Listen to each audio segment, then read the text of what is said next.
Hello students, आज पुनः मैं आपको टेंस के अगले पार्ट को लेकर के उपस्थित हुआ हूँ। पिछला जो पार्ट था हम लोगों का टाइम और टेंस का इंट्रोडक्टरी पार्ट था। आशा है कि आप सब लोगों ने उसको बड़े गौर से देखा होगा। टाइम और टेंस के डिफरेंसेस क्या हैं, टाइम और टेंस हमें पढ़ना क्यों जरूरी है, ये बातें हमने पिछले वीडियो में बताया था। और कुछ और बातें जैसे कि टेंस के जो सीखने से पहले जो बेसिक हमको ज्ञान होना चाहिए उसके बारे में भी हमने बात की थी। मैं आशा करता हूँ कि आप लोग उस पिछली वीडियो को देखें, उसको समझें। एक बार थोड़ा सा मैं रिपीटेशन करता हूँ कि अगर आपको ज्ञान करना है तो 5 फॉर्म्स ऑफ वर्ब जरूर अध्ययन करें। अपनी ग्रामर की किताब में आपके अवेलेबल है। बहुत सारे जो वर्ब्स हैं उनकी जो है 5 फॉर्म्स उपलब्ध हैं। और 5 फॉर्म्स कैसे बनेंगे ये भी नियम हम लोगों को मालूम हो जाएगी कि किसी भी बेस फॉर्म का जो है 5 फॉर्म्स किस तरह से बनता है।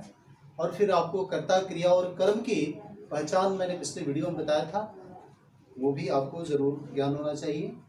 तो चलिए आज हम डायरेक्टली बात करते हैं कि टेंस, चूँकि टेंस का डिफिनेशन वगैरह सारा कुछ उपलब्ध है पिछले वीडियो में। तो टेंस के बारे में हम आज डायरेक्टली बात करेंगे कि टेंस जिसका मतलब होता है काल, और टेंस के 3 भेद हैं, पास्ट टेंस, प्रेजेंट टेंस और फ्यूचर टेंस। ये पास्ट टेंस का मतलब क्या है भाई, तो भूतकाल। प्रेजेंट टेंस का मतलब क्या है, तो वर्तमान काल। और फ्यूचर टेंस का मतलब क्या है, तो भविष्य काल। ये हमारा पास्ट टेंस यानी कि भूतकाल, और प्रेजेंट टेंस यानी कि वर्तमान काल, और फ्यूचर टेंस का मतलब है भविष्यत काल। भविष्यत काल। चूंकि आपको मालूम है कि टेंस जो है किसी भी एक्शन को व्यक्त करने का एक माध्यम है। एक्शन पिछले समय में हुआ यानी कि भूतकाल में हुआ तो फिर क्रिया का क्या रूप होगा, और अगर वर्तमान में अगर कोई एक्शन हो रहा है तो फिर उसका क्रिया का रूप क्या होगा, और भविष्य में अगर कोई एक्शन होने वाला है तो क्रिया का क्या रूप होगा। वही हम जो है टेंस के माध्यम से हम समझते हैं। तो ये टेंस और इनके जो 3 भेद हैं, है ना, काल जो है इनके 3 भेद हैं। काल कितने भाई, तो भूतकाल, वर्तमान काल और भविष्यत काल। और इसको हम अगर यूं समझें तो पास्ट टेंस के भी 4 भेद हैं, प्रेजेंट टेंस के भी 4 भेद हैं, फ्यूचर टेंस के भी 4 भेद हैं। इसको हम ऐसे समझ सकते हैं कि टेंस यानी कि हो गए दादाजी, टेंस के 3 पुत्र हो गए, है ना, पास्ट टेंस और प्रेजेंट टेंस और फ्यूचर टेंस, और ये उनके जो नाती पोते हो गए भाई, ये 4 है ना, ये नाती, ये उनके पिता, ये उनके पिता, ये दादाजी, उनके पुत्र, फिर ये उनके पुत्र। अब देखिए ये जो 3 जो दादाजी के जो 3 पुत्र हैं, पास्ट टेंस, प्रेजेंट टेंस और फ्यूचर टेंस, इन लोगों में इतना लगाव है कि इन लोगों ने कहा कि भाई हमारे जो पुत्र होंगे उनकी संख्या बराबर होगी, उनकी संख्या भी बराबर होगी और उनका नाम भी एक ही होगा। इन लोगों ने जिद करके अपने बेटों का नाम भी एक ही रख लिया।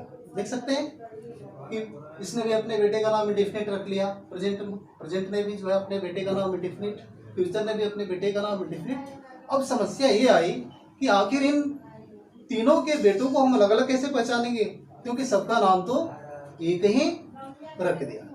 तो सॉल्यूशन ये निकाला गया कि भाई बेटे तो इनके 4 ही हैं, इनके नाम भी एक ही है, तो चलो इनको कैसे पहचाने।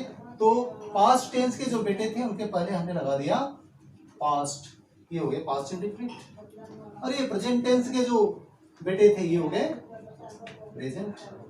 ठीक है भाई, तो ये प्रेजेंट इंडेफिनिट हो गए, पहचान में आ गई कि ये पास्ट इंडेफिनिट का है और ये प्रेजेंट इंडेफिनिट है। उसी तरह से हमने यहाँ पर फ्यूचर कर दिया, फ्यूचर इंडेफिनिट।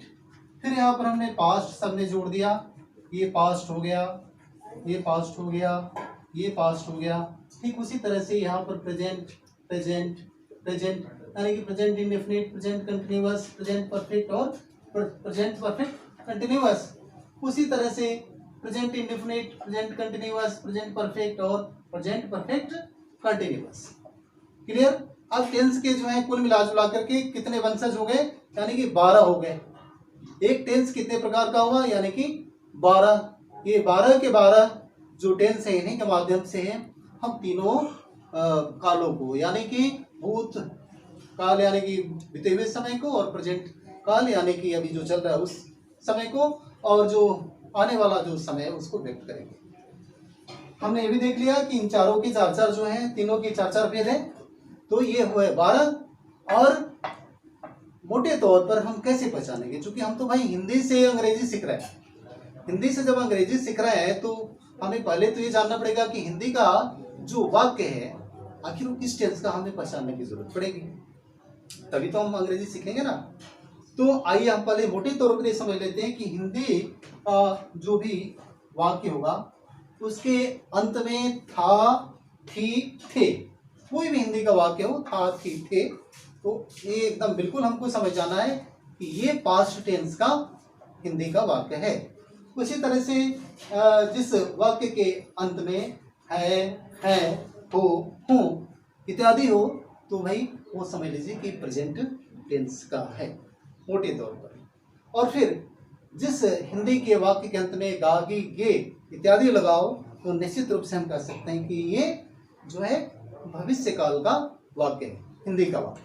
तो इतना तो हम लोगों ने समझ लिया मोटे तौर पर कि जब भी किसी वाक्य के अंत में ये एंडिंग इस तरह से होगा तो हम तुरंत समझ जाएंगे कि ये पास्ट का है या फ्यूचर का है या फिर प्रेजेंट का है।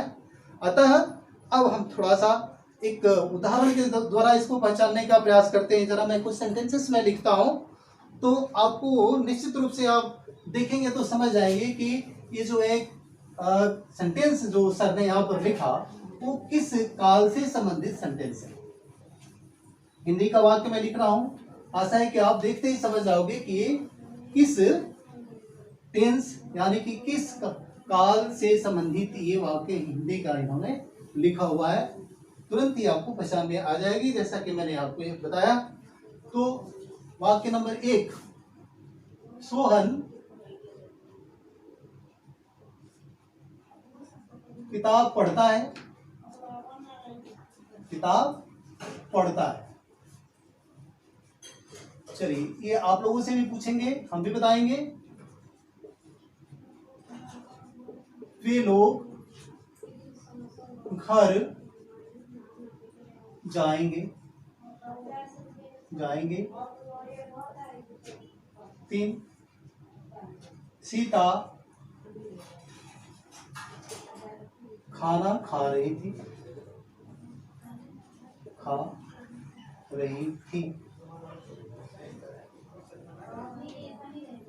चौथा, राम अपना काम कर चुका है। ये मैंने 4 जो सेंटेंस दिया। अब आप इन चारों में से कोई पूछे कि अब जरा बताओ कि भाई ये कौन सा जो एक वाक्य है किस किस टेंस से संबंधित है, तो निश्चित रूप से बता सकते हैं, क्योंकि कॉमन एंड क्या हमने बताया था कि जिसके एंड में है वो निश्चित रूप से प्रेजेंट टेंस का है, जिसके एंड में गे है, जैसे कि यहाँ पर गे है, ये निश्चित रूप से फ्यूचर टेंस का है। और मैंने बोला था कि था, थी, थे, ये एंड में इसके थी है, इसका मतलब ये पास्ट टेंस है। और यहाँ पर जो है इसके एंड में भी है, इसका मतलब है कि ये भी प्रेजेंट टेंस का है। हालांकि ये जो 12 टेंस है ना, 12 टेंस के अलग अलग टेंस से मैंने एग्जाम्पल दिया है, लेकिन कॉमनली जो हम कैसे पहचान पाएंगे भाई, है ना, साधारण तौर पर अगर समझना हो कि प्रेजेंट, पास्ट और फ्यूचर का टेंस है तो फिर उसके एंडिंग एकदम लास्ट वाले शब्द से हम लोग को ये पहचानना होता है। अब हम लोग विस्तृत रूप से बात करते हैं कि इन लोगों को हम हिंदी में क्या कहते हैं। जैसे कि मैंने बताया कि प्रेजेंट टेंस के जो 4 भेद हैं, प्रेजेंट इंडेफिनिट और प्रेजेंट कंटिन्यूअस, प्रेजेंट परफेक्ट और प्रेजेंट परफेक्ट कंटिन्यूअस। इसको एंड कर दो। तो मैंने बताया था कि जो प्रेजेंट टेंस है उनको हिंदी में क्या कहते हैं, आप यहाँ समझ लो। हिंदी में क्या कहते हैं, प्रेजेंट टेंस के जो 4 भेद हैं उनको हम हिंदी में कहते हैं प्रेजेंट इंडेफिनिट टेंस, उसको हम सामान्य वर्तमान काल कहते हैं। प्रेजेंट कंटिन्यूअस टेंस अपूर्ण वर्तमान काल, प्रेजेंट परफेक्ट टेंस पूर्ण वर्तमान काल और प्रेजेंट परफेक्ट कंटिन्यूअस टेंस पूर्ण अपूर्ण वर्तमान काल। अब ये प्रेजेंट टेंस के ही हैं, लेकिन ये चार भेद हैं और यहाँ पर नाम के अनुसार आप देख सकते हैं उनके कार्यों के अनुसार हम इन चार भागों में बांटे हैं। तो आखिर इसका अर्थ क्या है, तो हम समझेंगे, बहुत विस्तृत रूप से समझेंगे। मोटे तौर पर समझ लीजिए कि प्रेजेंट इंडेफिनिट टेंस आखिर ये सामान्य वर्तमान काल क्या है। इस सामान्य वर्तमान काल में जो है, जिसको कि हम सिंपल भी कहते हैं अंग्रेजी में, जो सिंपल प्रेजेंट होता है, उसमें ये पता नहीं चलता है कि वास्तव में कार्य अभी हो रहा है या कार्य होने की आदत है। फॉर एग्जाम्पल अगर हम कहें कि राम जाता है, तो ये सामान्य वर्तमान काल के सेंटेंस से पता नहीं चलता है कि वास्तव में राम अभी जाता है या जा रहा है, या फिर राम को रोज जाने की आदत है। तो इसके बारे में हम विस्तृत रूप से अध्ययन करेंगे आगे चल करके। प्रेजेंट कंटिन्यूअस टेंस से पता चलता है कि जो कार्य है अभी चल रहा है, वर्तमान में चल रहा है, लेकिन वो अभी पूरा नहीं हुआ, यानी कि जारी है, अभी चल रहा है, it is in running condition.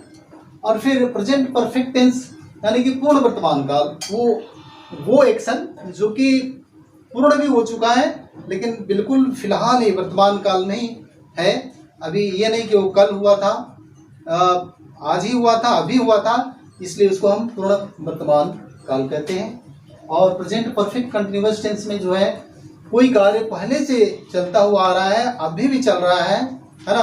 कुछ कार्य पहले से पूर्ण हो चुका है और अभी कुछ कार्य चल रहा है, इसलिए अपूर्ण भी है, पूरी तरह से कंप्लीट नहीं हुआ है, इसलिए हम पूर्ण अपूर्ण वर्तमान काल कहते हैं। चलिए, तो इतना हमने समझा कि प्रेजेंट टेंस के जो चारों हैं, उनके चारों की हिंदी क्या है।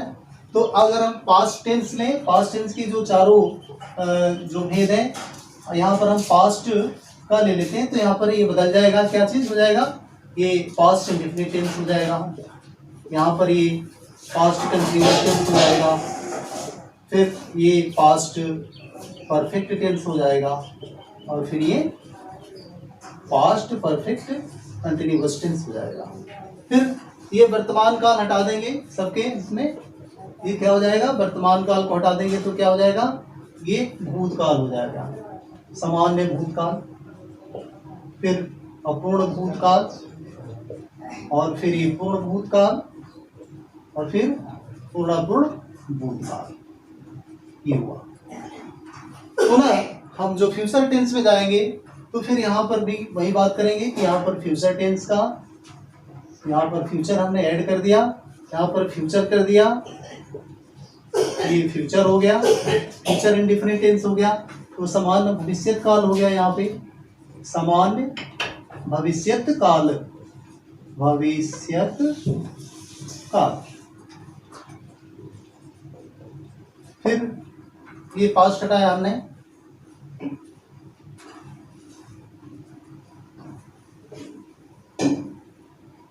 यहाँ पे हमने क्या लिखा, फ्यूचर लिख दिया, यहाँ पे हमने क्या लिखा, फ्यूचर, ये हमने लिख दिया यहाँ पे future, future, future continuous tense हो गया, तो फ्यूचर का हो गया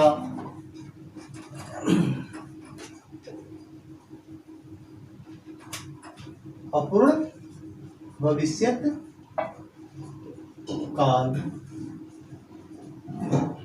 और फिर यहाँ पे पास्ट हमने हटाया, ये सारा यहाँ पर हमने फ्यूचर कर दिया, ये हो गया फ्यूचर, ये हो गया फ्यूचर, ये हो गया फ्यूचर, और फिर भूत की जगह पर हमने कर दिया भविष्यत, ये हो गया भविष्यत।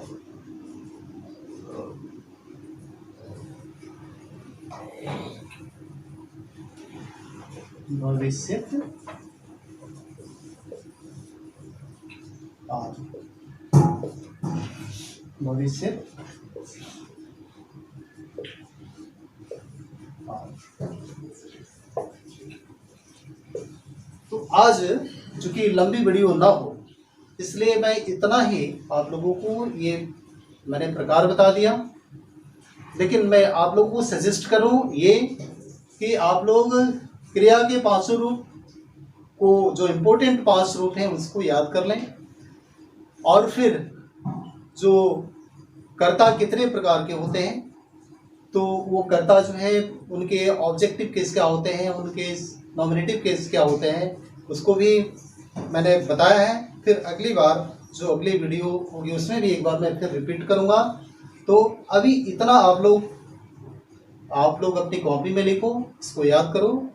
टेंस के कितने प्रकार, फिर उसके कितने प्रकार, इसको आप याद कर लो। फिर एक एक करके हम आगे पूरा विस्तृत चर्चा करेंगे सबके बारे में, सबकी पहचान क्या है, सबका बनाने का नियम क्या है, कैसे हम अंग्रेजी के वाक्यों को पहचान पाएंगे कि वो किस टेंस में है, और फिर कैसे हिंदी के वाक्य को पहचान पाएंगे कि वो किस टेंस में है। ये सारी बातें हम अगली वीडियो में सीखेंगे। तब तक के लिए धन्यवाद।